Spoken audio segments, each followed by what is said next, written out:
ஹாய்ங்க, welcome to my channel Tamil பொண்ணு 45. Video பார்க்குறவங்க ஒரே ஒரு லைக் மட்டும் பண்ணிக்கோங்க. இன்றைக்கி நம்ம என்ன வீடியோ பார்க்க போகிறோம் பார்த்தீங்கன்னா, நான் யூஸ் பண்ணுற பூஜை வெர்சல் தாங்க பார்க்க போகிறோம். பூஜை பாத்திரங்கள் தாங்க பார்க்க போகிறோம். அக்ஷய திருதிக்காக பார்த்தீங்கன்னா எல்லாமே க்ளீன் பண்ணி எடுத்துகிட்டு வந்து வச்சுருக்காங்க. இங்கே பாருங்கள், எல்லாமே தொலைகி வச்சுருக்கேன். இப்போ வந்து பார்த்திங்கன்னா பார்த்துலாம் வாங்க. ஃபஸ்ட்டு பார்த்தீங்கன்னா இந்த தட்டு தாங்க. இந்த தட்டு பார்த்திங்கன்னா எப்பயுமே நான் வந்து பூஜைக்குன்னு தனியாக வச்சுப்பேங்க. இது எதுக்குன்னு பார்த்தீங்கன்னா, பூஜை பாத்திரத்தில் வந்து இதில் வச்சு தேய்ப்பேங்க. தேய்ச்சி எடுத்துகிட்டு போயிட்டு இதுக்குள்ளே வச்சு அங்கே வச்சு நான் அரேஞ்ச் பண்ணுவேன். அதுக்காக தான் இந்த தட்டு யூஸ் பண்ணுவேன். நான் வந்து இதை எடுத்துகிட்டு வந்து அங்கே பூஜை ரூம்லேயே வச்சுட்டு பூஜை ரூம்லேயே எடுத்துகிட்டு வந்து வச்சுப்பேங்க. நான் வைப்பேன் எடுப்பேன். இப்போ வந்து பார்த்திங்கன்னா இது வந்து வச்சு எடுக்கிறதுக்கு இந்த மாதிரி வந்து நம்ம சில்வர் யூஸ் பண்ணலாம். ஆனால் பூஜை பாத்திரத்துக்கு பூஜைக்கே பார்த்திங்கன்னா நம்ம சில்வர் யூஸ் பண்ணக்கூடாதுங்க.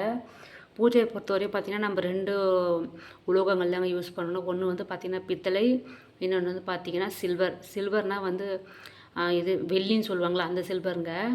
அதுதான் 2 யூஸ் பண்ணணும். வாங்க, இப்போ நான் என்னென்ன பாத்திரம் வச்சுட்ருக்கேன், நான் பூஜை பாத்திரம் ஒன்று ஒன்றா காமிச்சிட்டு வந்துடுறேன் வாங்க.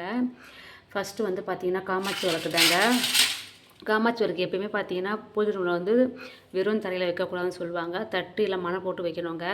நான் வந்து பார்த்திங்கன்னா இந்த தட்டுங்க, இது வந்து பார்த்திங்கன்னா அழகான ஒரு மயில் தட்டு. இந்த தட்டு மேலே வந்து பார்த்திங்கன்னா இந்த காமாட்சி விளக்கு வச்சு இப்படி வந்து என்னோடய பூஜை அறையில் நான் வைப்பேங்க. இப்படி தான் வைப்பேங்க நான். இந்த பூஜை பாத்திரம் இப்போ நான் உங்ககிட்ட காட்டுற பூஜை பாத்திரம் எல்லாமே பார்த்திங்கன்னா எனக்கு வந்து அந்த மேரேஜ் டைமில் ஃபுல்லாகவே எங்கள் அம்மா வாங்கி கொடுத்தது. அதுக்கப்புறம் கொஞ்சம் ஒரு சிலது மட்டும் பார்த்திங்கன்னா நாங்கள் வீடு வந்து கிரகப்பிரவேசம் பண்ணுறப்ப எனக்கு வந்து வாங்கி கொடுத்ததுங்க. ஃபஸ்ட்டு வந்து பார்த்திங்கன்னா காமாட்சி விளக்கா.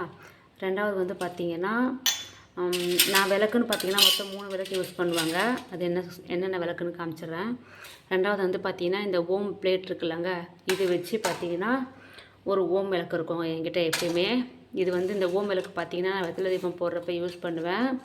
வெத்தலை தீபம் போடுறப்ப இந்த தட்டி எடுத்துகிட்டு பெரிய தட்டில் வெத்தலை தீபம் போட்டுட்டு அதுக்கப்புறம் அதெல்லாம் டிஸ்போஸ் பண்ணிவிட்டு ஆஸ் யூஷுவல் நார்மலாக இந்த தட்டில் வச்சு ஏற்றுவாங்க நான். மூணாவதாக பார்த்திங்கன்னா இந்த ஒரு பிளேட் வச்சு, இது வந்து பார்த்திங்கன்னா விநாயகர் பிளேட்டுங்க.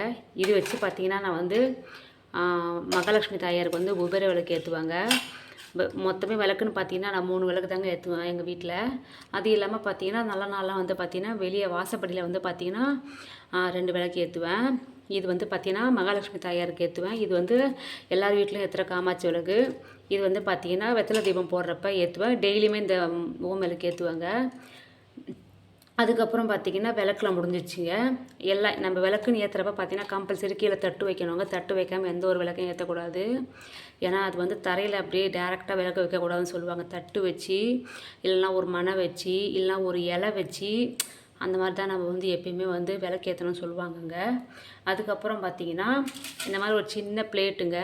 நான் நிறைய தட்டு வச்சுருப்பேங்க பித்தளையில். பார்த்திங்கன்னா இந்த மாதிரி சாமிக்கு யூஸ் பண்ணுறது இந்த மாதிரி ஒரு சின்ன பிளேட்டு கீழே வச்சுப்பாங்க நான் எங்கள் பூஜை ரூமில் வச்சுட்டு பார்த்திங்கன்னா இந்த பாருங்கள், இந்த அழகான தெரிகிறாரா அவங்களுக்கு, இந்த முருகர் வைப்பேங்க. அதுக்கப்புறம் பார்த்திங்கன்னா இவங்க மகாலட்சுமி தாயார்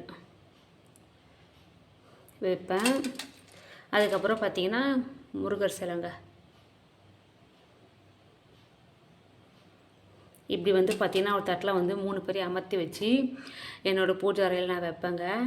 இது ஏன் வைக்கிறேன் பார்த்திங்கன்னா, இது நான் வந்து இவங்க 3 பேர் இல்லாமல் பார்த்திங்கன்னா எனக்கு வந்து பார்த்திங்கன்னா இந்த ஒரு ஃபோட்டோவில் பார்த்திங்கன்னா பிள்ளையார், லக்ஷ்மி, சரஸ்வதி தாயார் இருப்பாங்களாங்க. அதே மாதிரி எனக்கு பித்தளையில் வைக்கணும்னு ரொம்ப நாள் ஆசை. இது 3மே பார்த்திங்கன்னா இப்போ எங்கள் அம்மா அந்த வீடு பால் காய்ச்சத்துக்கு வாங்கி கொடுத்ததுங்க. இது இல்லாமல் பார்த்திங்கன்னா நான் சரஸ்வதி சிலை வந்து இதே சைஸில் தேடிட்டுருக்கேன். அது கிடச்சா கூட வாங்கிட்டு வந்து நான் வச்சுருவேங்க. முருகர் வந்து என்னோடய ஃபேவரெட்னால வச்சுருக்கேன். வெத்தலை தீபம் போடுறப்போ ஒரு சில டைமில் வந்து பார்த்திங்கன்னா அந்த விளக்கு பக்கத்தில் அந்த முருகரை எடுத்துன்னு வச்சு தீபம் போடுவாங்க. அதுக்கப்புறம் பார்த்திங்கன்னா இன்னொரு பிளேட் இந்த மாதிரி எடுத்துப்பேங்க. இந்த பிளேட் வந்து பார்த்திங்கன்னா இந்த மாதிரி வச்சுட்டு பார்த்திங்கன்னா இந்த பிளேட்டில் நான் என்னென்ன வைப்பேன்னு பார்த்திங்கன்னா அந்த ஊதுவத்தி ஸ்டாண்டு வைப்பேங்க. அதுக்கப்புறம் பார்த்திங்கன்னா இந்த பஞ்ச பாத்திரம் சொல்லுவாங்களாங்க, அது வைப்பேன். அதுக்கப்புறம் பார்த்திங்கன்னா இந்த கற்பூரம் காட்டுறதுங்க. இந்த கற்பூரம் காட்டுறது வைக்கிறப்ப பார்த்திங்கன்னா இந்த ஒரு சின்ன அகல் மாதிரி வச்சு வைப்பேன். டைரெக்டாக வந்து நெருப்பு படுறப்ப கையில் பட்டுரும், அப்புறம் தேய்க்கிறதுக்கு கஷ்டமாக இருக்குங்க. அதனால் பார்த்திங்கன்னா இந்த மாதிரி வைப்பேங்க. அது மட்டும் இல்லாமல் பார்த்திங்கன்னா பெல்லுங்க, இந்த பெல்லு வைப்பேன். இது வந்து பார்த்திங்கன்னா நான் வந்து இதையும் பார்த்திங்கன்னா நம்ம டேரெக்டாக வந்து பார்த்திங்கன்னா இதில் வைக்கிற பொருள் எல்லாமே நம்ம டேரெக்டாக தரையில் வைக்கக்கூடாதுங்க. இந்த மாதிரி ஒரு சின்ன பிளேட் வச்சு அதில் தாங்க வைக்கணும். இந்த ஒரு தட்டு ஏன்னு பார்த்தீங்கன்னா இதில் வந்து பார்த்திங்கன்னா நான் வந்து பிரசாதம் வைப்பேங்க.